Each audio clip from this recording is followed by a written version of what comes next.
Weddings don't usually get to me. I've been a photographer for years now, and by the time you've shot your 100th ceremony, they all blur together. Same poses, same speeches, same forced smiles. But the wedding I shot last September, that one's burned into my memory like overexposed film. Because the groom didn't just want pictures, he wanted me. It started with a message on Instagram. A guy named Jeremy had slid into my DMs asking if I had any availability for a wedding gig. Said he got my name from a friend of a friend I'd photographed last summer. I almost passed on it. I had 3 shoots that week, and it was out in the country, but something about the way he wrote caught my eye. Friendly, polite, a little nervous. Not the typical bridezilla energy. "Hey Dylan," he wrote. "My fiance says we need to book a real photographer. Not just my cousin with an iPhone. Your stuff looks incredible. Do you still have September 9th open?" I did. We hopped on a quick Zoom call that evening to talk through details. I expected both of them, bride and groom, to be on the call, but it was just Jeremy. "Chelsea's working late," he explained, running a hand through his dark brown hair. "She trusts me with this stuff. Mostly," he smiled. He had a really nice smile. "I just want our photos to feel not cheesy, more real." I nodded. "That's kind of my thing," he laughed. "Yeah, I could tell. You don't do the whole jumping groomsman, pose in 10,000 shots of the bouquet." "Nope, I do sweat stains, wine spills, nervous glances, and that one uncle who always ends up shirtless during the reception." Jeremy grinned. "Perfect. I didn't think much of it at the time. Another job. A sweet couple. A pretty location." I blocked off the weekend and told him I'd see him at the rehearsal.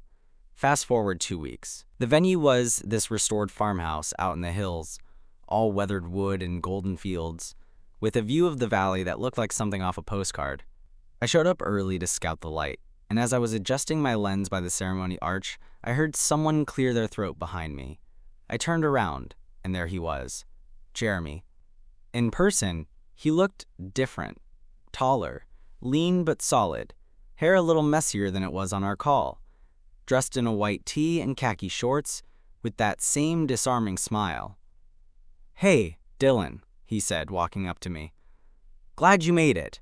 I held up my camera. "Wouldn't miss it." He glanced down at the lens, then back at me. "You really don't look like a wedding photographer." I raised an eyebrow. "And what do we look like?" "I don't know. Older? More uptight?" I smirked. "You're thinking of DJs." He laughed, and for a second, it didn't feel like a groom meeting his vendor. It felt like something else, a little too familiar, a little too easy, but I brushed it off. Over the next 2 days, I kept noticing things. Little things. Jeremy was warm with everyone, charming, funny. But when he talked to me, there was a shift. He'd linger a second too long after a joke. Ask me more questions than necessary. I caught him looking at me during the rehearsal dinner when he thought I wasn't paying attention. Still, I told myself I was imagining it. That was safer. The day of the wedding came, and everything unfolded like it always does. I shot the groomsmen getting ready. Jeremy in his crisp navy suit, his tie slightly crooked. I adjusted it for him without thinking, and his breath hitched, just a tiny inhale. But I noticed. "You okay?" I asked. "Yeah," he said quickly. "Just nervous." He looked me in the eye, then added, "You have that effect on people." I laughed, trying to play it off, but my stomach tightened. Later, as I was taking portraits of him and Chelsea, he was perfect, gentle, affectionate, smiling when he needed to, but it was performative. He was playing a role. She didn't seem to notice. She was beaming, caught up in the rush of it all. But me? I couldn't unsee what was under the surface. After the ceremony, I found him alone behind the barn, taking deep breaths. The sun was setting. Golden hour. I raised my camera instinctively. He looked at me. You always work through the magic moments, he asked. Always. He stepped closer, lowering his voice. What if I don't want this one captured? I lowered the camera. What do you mean? He glanced back toward the noise of the reception, then back at me. His jaw clenched. I mean, this was supposed to be the best day of my life, but all I can think about is the wrong person watching me say, I do. My heart thudded. Who's the wrong person? He didn't answer right away. Then, quietly, so quietly I almost didn't hear it, he said, You. I stood there like an idiot, holding my camera with both hands like it could shield me from whatever Jeremy had just said. You, he repeated. This time louder, firmer. No hesitation. I blinked, genuinely unsure what to do with that. Jeremy, you just got married, I said, and I hated how defensive it came out, like I was trying to talk him down from a ledge I secretly wanted to jump off with him. He ran a hand through his hair, eyes flitting toward the barn again, like he was waiting for someone to come looking for him. Then he leaned back against the wooden wall and sighed. I know. Believe me, I know. He looked at me. I should probably be inside, dancing with my wife, cutting the cake, being whatever I'm supposed to be right now. Yeah, I said, my throat dry. That's kind of the whole point of a wedding. Jeremy laughed bitterly. Don't you ever get sick of it? Sick of what? Pretending all these people are in love. I looked at him. Really looked. And maybe I should have walked away right then. Maybe I should have gone back to the reception and done my job. But instead, I stepped closer. Why'd you marry her? I asked. Jeremy's eyes didn't flinch. Because it was easier. Easier than what? He paused. Easier than starting over. Easier than facing myself. That silence between us stretched. The kind that makes your stomach twist, because you know what's coming next. You're not the first guy I've had a thing for, he said, voice barely above a whisper. But you're the first one who made me wonder what it would have been like if I had just been honest. I shook my head, trying to pull my thoughts back together. You barely know me. I know enough, he said quickly. I know you don't look at me like everyone else does. You're not afraid to see the cracks. You don't pretend. He took a breath, stepped toward me. There was maybe 6 inches of space between us now. I could smell his cologne, faint and woodsy. His eyes searched mine, like he was looking for permission. You ever meet someone and feel like they saw you before you saw yourself? He asked. I take pictures, I said, my voice low. That's kind of my job. Not like this, he whispered. I didn't move. I didn't breathe, because the weight of what he was saying, it was too much, and not enough, all at once. Then the barn door creaked open behind us. We snapped apart like teenagers caught making out behind the bleachers. Chelsea's voice called from somewhere inside. Babe, cake time! Jeremy glanced at me. Panic flickered across his face, then was gone. He cleared his throat. Coming, he called out. He turned to me again, eyes suddenly unreadable. Forget I said anything, he muttered. It's your job to capture moments, not live in them. And just like that, he walked back inside. I stayed outside for a few seconds too long. Long enough for my pulse to calm down. Long enough to hear the crowd inside cheering when they cut the cake. Long enough to start convincing myself it hadn't really happened, that I'd misunderstood everything. But when I stepped back inside, camera raised, scanning for the next shot, Jeremy looked up from across the room, his new wife by his side, guests all around, and gave me a look I'll never forget. It wasn't guilt. It wasn't regret. It was hunger. The rest of the night blurred. I stayed busy, snapping candids of laughing guests, catching the groom and bride's first dance, capturing the moment Jeremy smeared a bit of cake on Chelsea's cheek and she squealed with laughter like something out of a rom-com. The guests loved it. The photos would be perfect.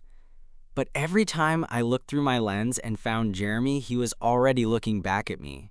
Not always directly, not enough for anyone to notice, but enough that I felt it. Like he was pulling me into the frame even when I was trying to disappear behind it. By the time they did the sparkler exit, I was exhausted. Not from the work. I've done 12-hour weddings before, but from trying to ignore the knot in my gut that had been tightening since the vineyard.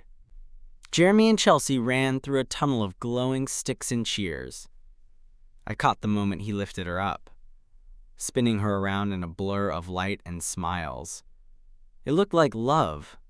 It almost fooled me. The guests clapped. The couple disappeared into a rented vintage Porsche. People began to gather their bags and coats, high on wine and sentiment. I packed up my gear slowly, stalling. I didn't know why. Or maybe I did. Just as I zipped my camera bag, I heard footsteps on gravel. Thought I'd catch you before you left. I turned around. Jeremy. No jacket now. Tie loose. Shirt unbuttoned at the collar. The perfect post-wedding groom look if you didn't know what he was actually thinking. You're supposed to be halfway to your honeymoon by now, I said. He shrugged. We're staying at a cabin on the property tonight, flying out tomorrow. I nodded, suddenly unsure where this was going, or if I even wanted to know. He stepped closer. You didn't say anything earlier. Because there's nothing to say, I replied, forcing calm into my voice. Jeremy looked at me for a long beat. You don't feel it? It doesn't matter if I do, I said. You're married. He laughed once, a short breath through his nose. You think I don't know that? Then why are you here, Jeremy? He didn't answer right away. Then he said, you ever feel like your life's already been decided for you? Like you're reading lines from a script everyone else wrote? I didn't respond. He didn't need me to. He continued. I love her, I do. But not like that. I think I got so caught up trying to be the guy everyone wanted me to be. I didn't leave room for the guy the first actually am. That realization would have been more helpful before the wedding, I said, maybe a little sharper than I meant. Jeremy winced slightly, but nodded. Yeah. Fair. We stood there in silence, the night pressing in around us, the leftover smell of sparklers and champagne lingering in the air. Then he said it, quiet and rough. Do you want to come by? Just for a bit. I'm not asking for anything. I don't know. I'd rather not be alone tonight. You're not alone, I said. You're married. He gave me this look, tired and sad and unflinchingly honest. Exactly. I should have said no, I really should have. Instead, I asked, which cabin? The place was barely a 5-minute walk down a path through the trees. It was small, cozy, the kind of space made for couples. Twinkle lights lined the porch. Inside, everything smelled like cedar and newly laundered sheets. Jeremy poured us both a glass of wine without asking. I didn't sit.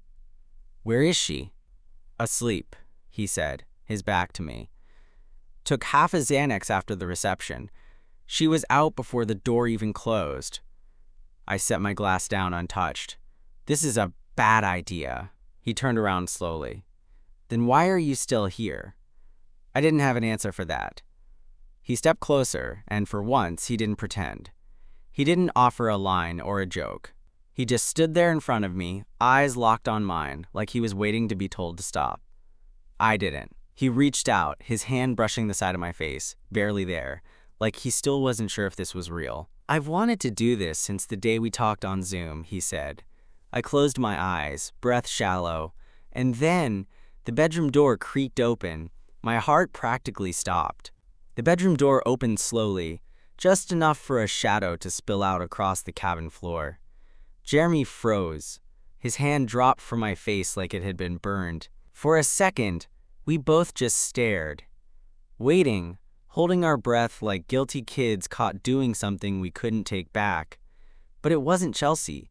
It was her dress, hung neatly on the door, swaying just slightly from the breeze, drifting in through the open window. A delicate, lace-covered ghost. Jeremy let out a slow breath, half laughing. Jesus!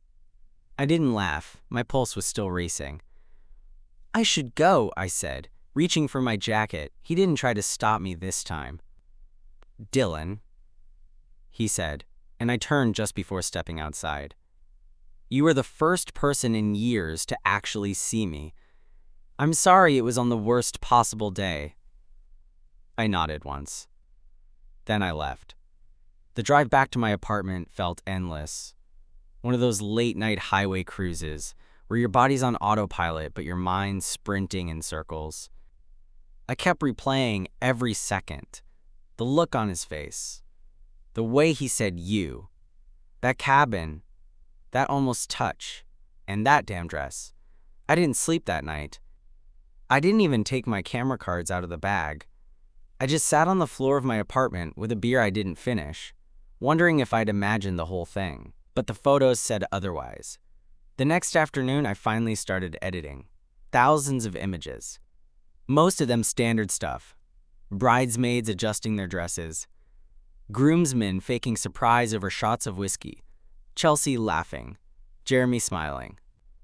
Kisses, dancing, candles flickering in the reception tent.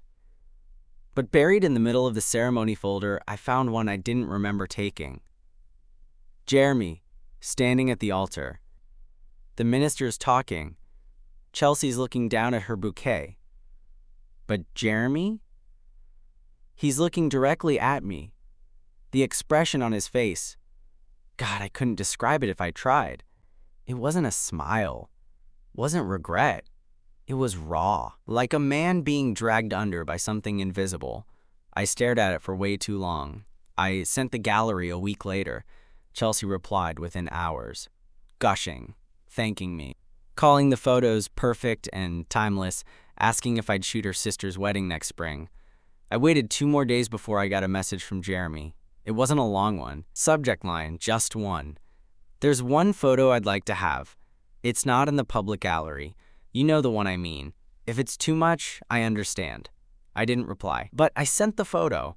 No watermark, no edits, just the file. 2 weeks passed, then 3. I figured that was it, whatever that was. A moment in the middle of chaos. A man grasping for something that made sense before his whole life locked into place. Until I got another message. It was short. Just a sentence. Would it be crazy if I asked to meet? I stared at that message for a long time. Would it be crazy if I asked to meet? It was 1:14 a.m. when it came in. I didn't reply right away. I wasn't sure if I should reply at all. Every part of me knew how messy this could get. But there was also a part of me that hadn't stopped thinking about him. And it wasn't just attraction. It was that look. That split second at the altar when he looked through me like I was the only real thing in a room full of people he was lying to. So yeah, maybe I wanted to know what he'd say face to face. Without cameras, without wedding day nerves, without the excuses. I waited until morning. It's not crazy. When and where? We met at a coffee shop downtown, neutral territory. He showed up wearing a hoodie and a cap pulled low, like he didn't want to be seen. I got there first and chose a booth near the back, tucked away from the windows. When he sat down across from me, neither of us said anything at first. He looked tired, paler than I remembered. No ring. I gestured to his bare finger. That off for the aesthetics, or? Jeremy sighed, rubbing his hand over his face. I moved out. I didn't say anything. I told her I needed time. Space. I didn't tell her why, he added quickly. Just said I couldn't pretend to be someone I'm not anymore. My fingers tightened around my coffee cup. And who's that? Jeremy's eyes met mine. Steady, clear. Someone who's been running from himself for way too long. I wanted to be angry at him, to call him selfish. To point out that his wedding wasn't just a moment. It was a commitment, a promise, a public event that I'd been dragged into. But I also saw something in his face I hadn't seen before. Relief. Like telling the truth. Finally, was oxygen. I'm not here to chase you, he said. I know how that night looked. I didn't invite you to the cabin to cheat. I didn't even know what I was doing. I couldn't breathe. And now? I asked quietly. He nodded once. Now I want to be honest. I let that hang in the air for a minute. Then I asked the question I hadn't dared to ask until now. Was it me? Jeremy tilted his head. What do you mean? Was it just me that night? Something about the photographer, the timing, the tension? Or was it more than that? He didn't look away. I saw something in you the first time we talked, he said. Not just attraction. It was how you listen, how you notice things other people miss. You walked into my wedding and made it feel more real than anything I'd been faking for a year. My throat tightened. And I couldn't stop thinking about you, he added. I still can't. I leaned back in the booth, trying to breathe through the weight of it. This is real messy, I said. He gave a sad smile. I know. I don't do affairs, Jeremy. I'm not asking for one. Then what are you asking for? He paused. Then, with his voice low and steady, a chance to figure out who I am, with someone who already sees me. We didn't kiss. There was no dramatic hand-holding across the table. No tearful declarations. We just sat there, two guys staring down the barrel of a very complicated situation, knowing that nothing about it was going to be easy. And yet neither of us left. Not right away. We didn't make any decisions that day. There was no grand plan to run off together, no promises, no labels. But we started seeing each other. Quietly. Carefully. It began with late-night walks. An excuse to move. To talk without looking each other in the eye. Jeremy would text me around 10, "You up?" And I'd meet him at the park near my place. We'd circle the same 3 blocks, never going far, just long enough for him to unwind the day from his chest. He was living with a friend on a pull-out couch. His stuff was still in boxes. Some days he said he felt like he was watching his own life from the outside, like a movie he wasn't cast in. I didn't try to fix anything. I just listened. Then one night, maybe 3 weeks after that coffee shop, he asked if he could come upstairs. I let him. We didn't sleep together that night. We sat on my couch. He took off his shoes, pulled his knees to his chest, and stared at the framed prints on my wall. I hadn't realized until then that every photo I'd hung was in black and white. No people, just shadows, corners, reflections, things you had to really look at to understand. I want to be in one of your photos, he said quietly. You were, I said. A lot of them. Yeah, he murmured. But I want one where I don't feel like I'm pretending. I didn't say anything. I just picked up my camera and turned it on. The shutter clicked as he looked at me. Unshaven, barefoot, wearing an old hoodie, with the city lights casting soft, broken patterns through the blinds. It was the first photo of him I kept, just for myself. A month passed. Then another. He told Chelsea the truth. Not everything. Not about me. But enough. She took it like I imagined most people would. Disbelief first. Then anger. Then that hollow ache of realizing the person you love isn't who you thought they were. He didn't come out publicly. Not yet. He said he needed time to figure out how to talk about it, to name what he was feeling. I didn't push. Some nights he still left suddenly. Other times he'd sit in silence for whole hours, wrestling things I couldn't see. But then there were moments, small, quiet ones, where I'd catch him smiling at something I said, or stealing a kiss in my kitchen while the pasta was boiling, and I'd think, there he is. The real version, the one no one got to meet until now. And that's when I knew I was falling for him, hard. One afternoon, I got a notification. Chelsea had posted their wedding gallery. She picked 30 of the 100 shots, all the safe ones. None of Jeremy alone, none of the photo from the altar. I kept it for myself, not to blackmail him, not to gloat, but because it reminded me of the moment everything changed, not just for him, but for me too. Because I didn't know I was waiting for someone like Jeremy, someone messy, scared, real, someone who looked at me not like a distraction from their life, but the beginning of one they actually wanted to live. Spring crept in slowly, like it was afraid to overstay its welcome. By April, Jeremy had found a small, one-bedroom apartment downtown. It wasn't much. Wood floors that creaked when you walked too fast, a temperamental radiator, and walls that still smelled faintly like the old tenant's cigarettes. But it was his. He invited me over on moving day. There was no furniture yet, just boxes and echoes. We ate takeout, sitting cross-legged on the floor, surrounded by half-unpacked memories. You think this is what freedom feels like? He asked, looking up at the cracked ceiling. I shrugged. If freedom smells like sesame chicken and old carpet glue, then yeah. He laughed. It was a real laugh, Not the practice kind I used to catch in wedding portraits.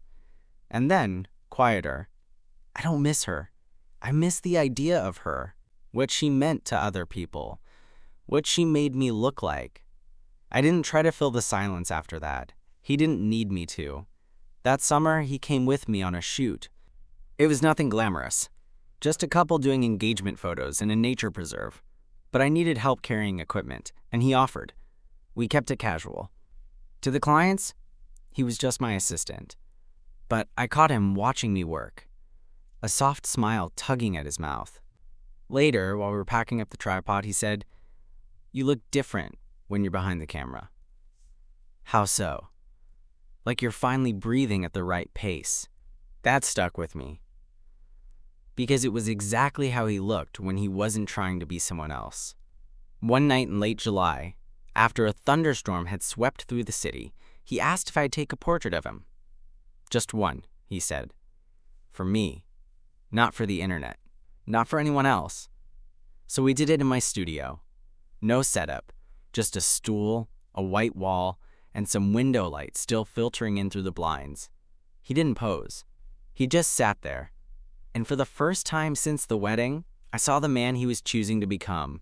Raw, unpolished, a little bit broken, but honest. I clicked the shutter once, then again, and again. And when I showed him the last one, the one where he wasn't trying at all, he said, "That's the first time I've seen myself." Months passed. We didn't label what we had. We didn't need to. He was out to his friends now. To his sister. He hadn't posted about it, hadn't written a Facebook status, but he'd stopped lying. That was enough. We took things slow. No grand declarations, no move-ins, no pressure. Just coffee in the mornings, long walks at night, and a feeling that for once, things were unfolding the way they were meant to, not the way they were scripted to. And every now and then, when I'd catch him watching me from across the room, I'd remember that look he gave me behind the barn, the one that started all this. Only now, there was no confusion in it, just clarity. The first time he said it, we weren't even touching. We were in his kitchen. He was making coffee. I was reading a text from a client, and the sun had just started breaking through the blinds in those soft morning beams that make everything feel cinematic. Jeremy handed me my mug and said, totally unprompted, "I love you," just like that. No buildup, no pause, no warning. I looked up. His face didn't flinch. He meant it. And for a split second, I thought about all the versions of him I'd met.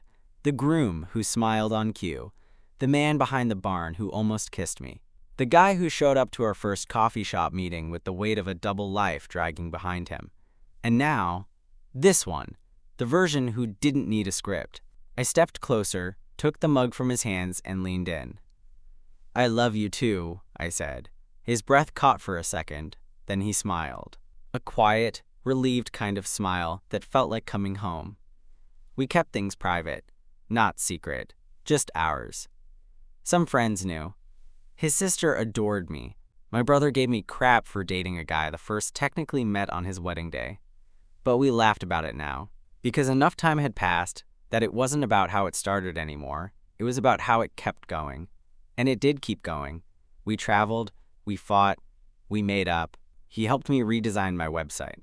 I helped him hang art in his apartment. Sometimes he still got in his own head, overthinking, falling into old patterns of needing to please everyone around him. But he always came back. To himself. And to me. One night in the fall, almost a year after that vineyard wedding, I found him scrolling through our old texts. He looked up and said, "Do you ever wonder what would have happened if I hadn't said anything that night?" I knew what he meant. If he hadn't found me behind the barn. If he hadn't whispered you. I thought about it for a second. Then I smiled and shook my head. No, because you did. A few weeks later, we visited that same vineyard. Not for a job. Not for anything big.